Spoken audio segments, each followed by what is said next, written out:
E aí, gente, então, tudo bem? Como está?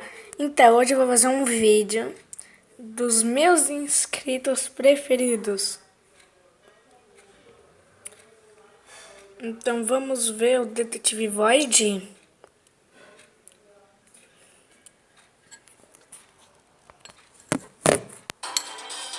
Lúcia?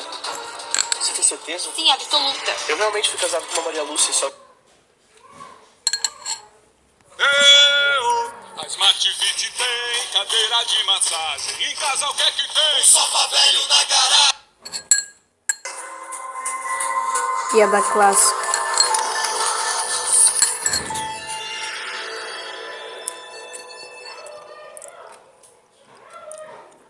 Alguns artistas chegam ao acaso a uma pequena cidade japonesa e organizam um festival. A chique performance com figurino está ocorrendo nas ruas. O show é dedicado à memória dos antepassados e então os moradores os recebem com relevante respeito. De modo geral, coisas raramente acontecem aqui na cidade, então todo mundo foi assistir ao espetáculo. Sim, ninguém sabe qual era a programação, nem quem são seus organizadores. Os atores se deslocam lentamente pelas ruas de modo quase aleatório. Curiosamente, o show foi exibido durante um dia de semana, período em que a maioria da população trabalha e as crianças estão na escola. Mas os chefes da área liberaram seus funcionários para assistir ao festival, e os alunos foram levados ao show de forma organizada.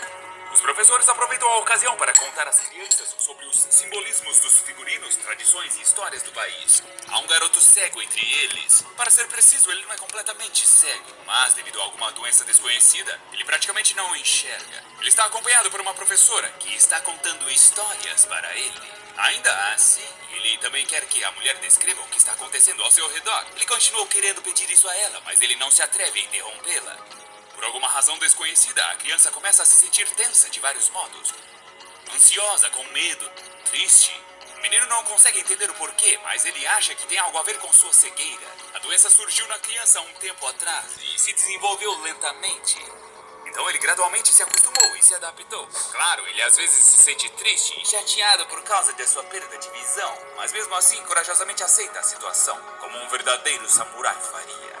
E ele certamente nunca tinha se sentido desconfortável, particularmente por estar em uma multidão, pelo menos não até aquele momento. A criança não pode mais ficar em silêncio quando sentiu um monstro nas proximidades. Ele fisicamente percebeu sua presença e a imagem da criatura paira em sua mente. O menino grita, mas a professora diz a ele que não há espíritos malignos por perto. São apenas atores. A criança se acalma, mas não graças às palavras, mas porque ele então sente o guerreiro que veio para derrotar este mal. O fato é que o baixinho estava certo sobre tudo isso. O que ele realmente sentiu foi a presença de entidades da classe Y, seguidas pelo SCP-3507.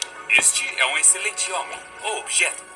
Sim, embora atualmente seja considerado neutralizado, SCP-3507 tem a aparência de um japonês comum, com 20 ou 30 anos de idade, mais ou menos. A única diferença em sua aparência é sua translucidez.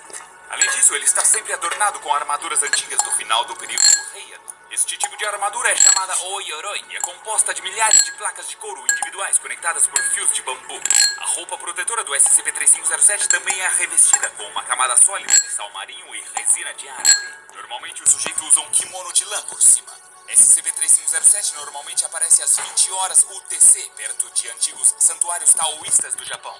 Ele vaga de ilha para ilha e uma vez por ano ele viaja pelo país por meio das águas circundantes. Este objeto aparentemente inofensivo foi classificado como Taumiel. Isso tudo por causa do fato de que ele sabia como sentir e destruir entidades da classe Y. Ele fazia isso com a ajuda de uma longa espada japonesa, Odachi, equipado em suas costas. O objeto também foi visto perto dos chamados hotspots, onde as entidades da classe Y ficam ativas. Especificamente, locais como as entradas da biblioteca de Wanderer, bem como portais naturais próximos do portão do Palácio Imperial de Tóquio e no topo do Monte Hotakataki. Destruir entidades da classe Y é o principal propósito e propriedade anômala do SCP-3507. Antigamente, no país, isso era feito pela Agência Imperial Japonesa de Investigação de Assuntos Anormais. Mas ela foi dissolvida em 1945. Interessante, mas não tão interessante. Não é mesmo? No Mercado Livre você tem o envio mais rápido do Brasil. Odeio comerciais. Mercado Livre.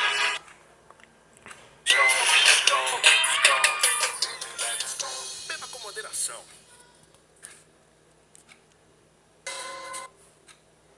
A polícia polícia vai inspecionar a casa depois que o chefe da família foi dado como desaparecido. Eles são recebidos pela esposa e filha do indivíduo que sumiu.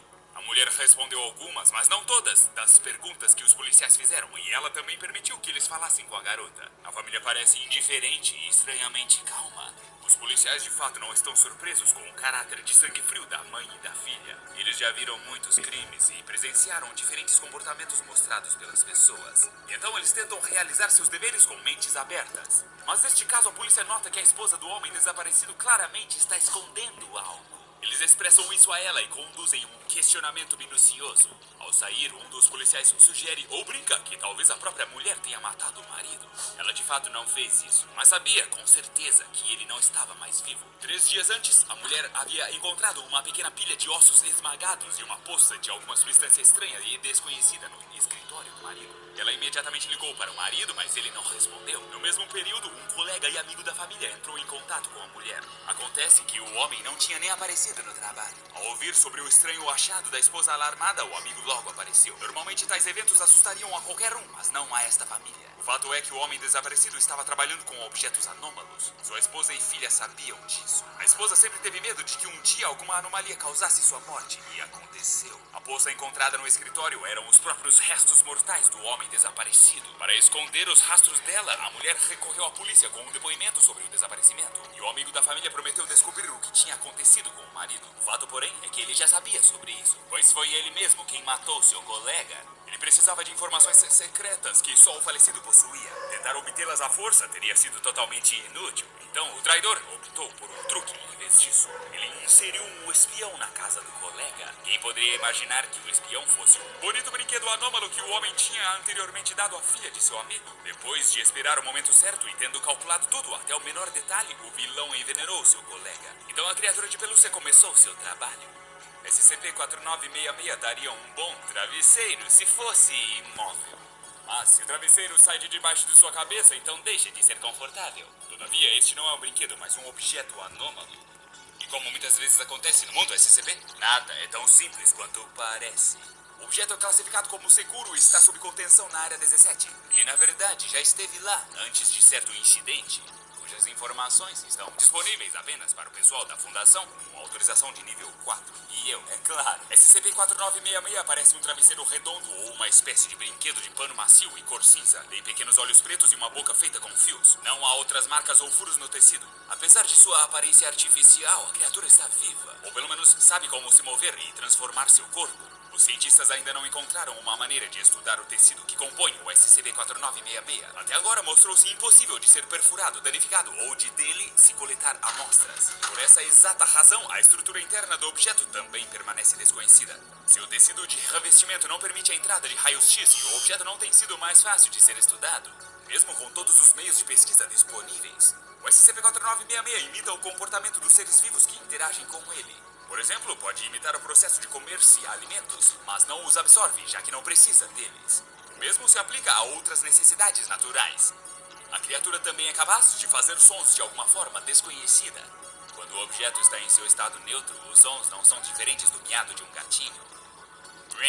O SCP-4966 sociável fica arredio e nervoso se ficar sem brincar por muito tempo. Portanto, a equipe precisa dedicar tempo ao objeto para fins de comunicação pelo menos uma vez a cada 3 semanas. A entidade reside em uma câmara estofada para humanoides. Há estruturas para serem escaladas na sala, assim como as usadas por gatos. É permitido que o SCP-4966 tenha animais de pelúcia e vários itens de plástico. O objeto foi apelidado de Tubioca devido à sua aparência e comportamento.